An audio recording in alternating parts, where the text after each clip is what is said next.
Blue collar workers and white collar workers में फ़र्क क्या है। नेक्स्ट क्वेश्चन था कि highest paying blue collar job कौन कौन सी है।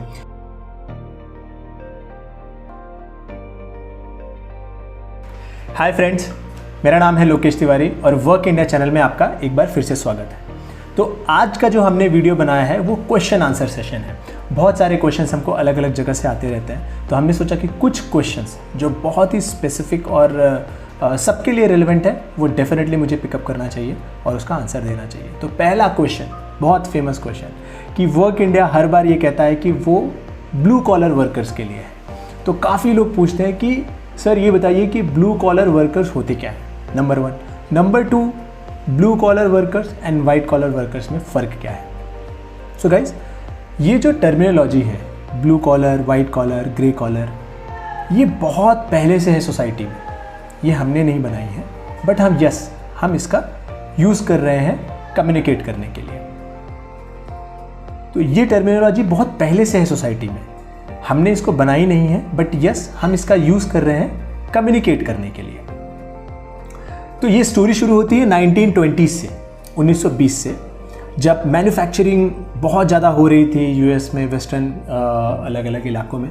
तो जितने भी मैन्युफैक्चरिंग लेबर वर्क था वो जो ग्राउंड पे कर रहे थे, तो उनका जो ड्रेस होता था, जो उनका पहनावा होता था, वो थिक कपड़े, एकदम डार्क कलर के कपड़े, ताकि जो आप जाहिर सी बात है ग्राउंड पे जाके काम करोगे तो मिट्टी और बाकी सब चीज़ें आपको लगनी ही लगनी है।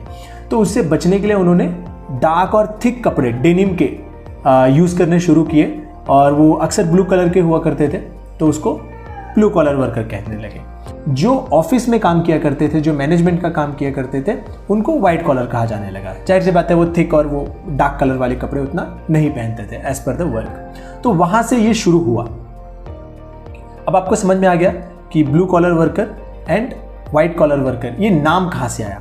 अब मैं इसको थोड़ा और डिटेल में बता देता हूँ कि किसे ब्लू कॉलर वर्कर्स कहा जाता है। वो जिनका मैनुअल लेबर है, नंबर 1, और जो टास्क है वो ज़्यादातर टाइम रिपीटेटिव है, एक या दो बार आपने सीखा तो आपको बार बार वो चीज़ सेम करनी है। वाइट कॉलर में क्या है कि आपने जो भी स्किल एक्वायर की उसके बेस पे आपको कई बार स्ट्रेटजी बदलनी पड़ सकती है, पीपल मैनेजमेंट करना पड़ सकता है, तो वो वाइट कॉलर में आ जाता है। तो अब आपको ये चीज़ समझ गई कि ब्लू कॉलर क्या है, वाइट कॉलर क्या है। बट ये सारी डेफिनेशंस जो हैं ये बहुत पहले से है, 1920 से। अब काफ़ी टाइम हो चुका है, लगभग 100 साल बीत चुके हैं। तो वर्किंग जो हमारा कल्चर है वो काफ़ी कुछ बदल चुका है। पहले मैन्युफैक्चरिंग टॉप प्रायोरिटी हुआ करते थे, बट अब इंफॉर्मेशन के वर्ल्ड में, जहाँ पे ज़्यादातर चीज़ें ऑटोमेट हो रही हैं, ज़्यादातर चीज़ें मशीन के थ्रू हो रही हैं, इंफॉर्मेशन के कंप्यूटर के थ्रू हो रही हैं। आज भी आप देख रहे हो लॉकडाउन में लोग, जब मैं ये वीडियो बना रहा हूँ जून 22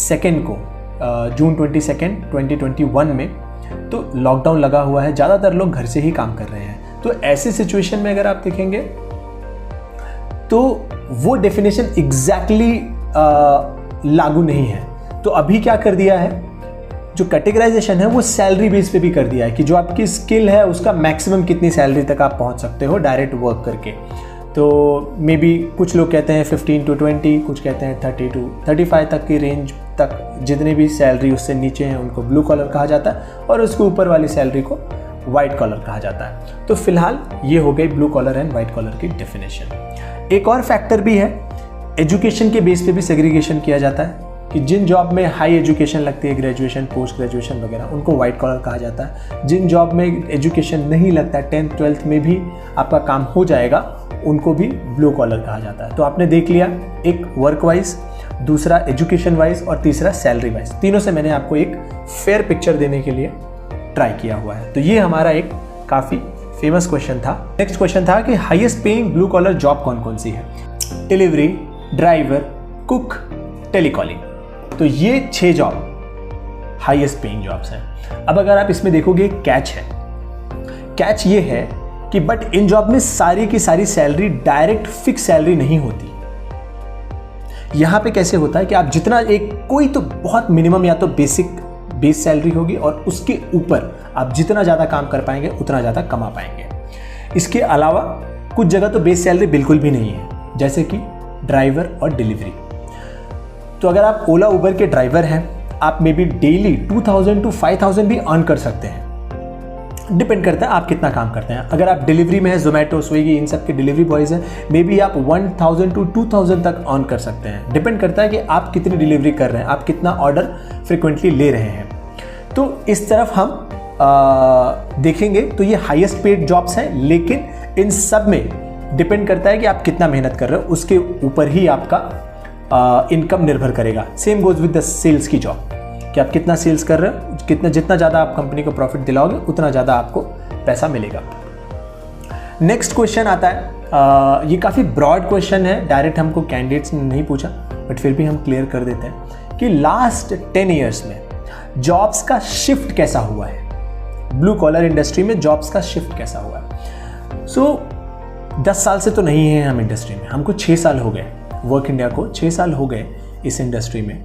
मैं आपको बताता हूँ कि क्या शिफ्ट मैंने देखा हुआ है। तो 2015 में जब हमने शुरू किया हुआ था, तो जो हमको ज़्यादातर जॉब्स आती थी वो कॉलिंग, सेल्स, ये सब तो डेफिनेटली थी ही, ठीक है। इसके अलावा back office, office boy, accounts, receptionist, retail, इस तरह की जॉब आती थी। लेकिन जैसे जैसे ये 2020 की तरफ हम बढ़ रहे हैं, 2021 की तरफ हम बढ़ रहे हैं, इनको टेक ओवर किसने किया है? ड्राइवर की जॉब ने, डिलीवरी की जॉब ने, कुक की जॉब ने, आप समझ रहे हैं, सेल्स की जॉब ने। अब ये जॉब आप भी देख रहे हो कि पेंडेमिक की वजह से और जितनी भी नए स्टार्टअप्स आए हैं उन्होंने डिलीवरी, जैसे कि स्विगी है, जोमेटो है, सुपर डेली है, बिग बास्केट है, ये सब डिलीवर कर रहे हैं घर पे, तो इसलिए डिलीवरी की जॉब बहुत ज़्यादा बढ़ गई है। और ड्राइवर को एग्रीगेटर्स आ गए हैं, जैसे कि रैपिडो है, ओला है, उबर है, तो जूम कार है, माइल्स है, ये सब जो है ड्राइवर्स को अपॉर्चुनिटी दे रही हैं कि वो ज़्यादा से ज़्यादा अर्न कर सकते हैं। और पहले जो जॉब ढूंढा करते थे 5-6 साल पहले, ज़्यादातर लोग यही चाहते थे कि फिक्स सैलरी वाली सेफ और सिक्योर जॉब मिले। लेकिन अब एक ऐसे लोगों की ब्रीड भी बन चुकी है जो ये कहते हैं कि मुझे सेफ और सिक्योर नहीं चाहिए, मुझे चाहिए सबसे ज़्यादा इनकम, कि मैं ज़्यादा काम करूँगा बट मुझे ज़्यादा इनकम मिलनी चाहिए।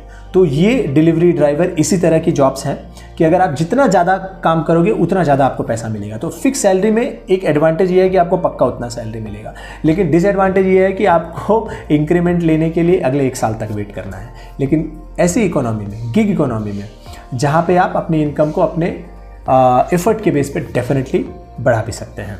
नेक्स्ट क्वेश्चन इज कि ब्लू कॉलर जॉब ढूंढने में क्या क्या प्रॉब्लम्स आती हैं। तो यार सबसे पहली प्रॉब्लम जो हम देख रहे हैं ना, माइंडसेट का ही है। ज़्यादातर लोग ये ढूंढ रहे हैं कि कोई फिक्स सैलरी वाली जॉब मिल जाए, कोई सिक्योर जॉब मिल जाए, बट जो इंडस्ट्री मूव हो रही है वो गिग इकोनॉमी की तरफ मूव हो रही है। इंडस्ट्री का ये कहना है कि आप जितना ज़्यादा काम करेंगे आपको उतना पैसा मिलना चाहिए, क्यों हम आपको फिक्स रखें कि इतने ही देंगे।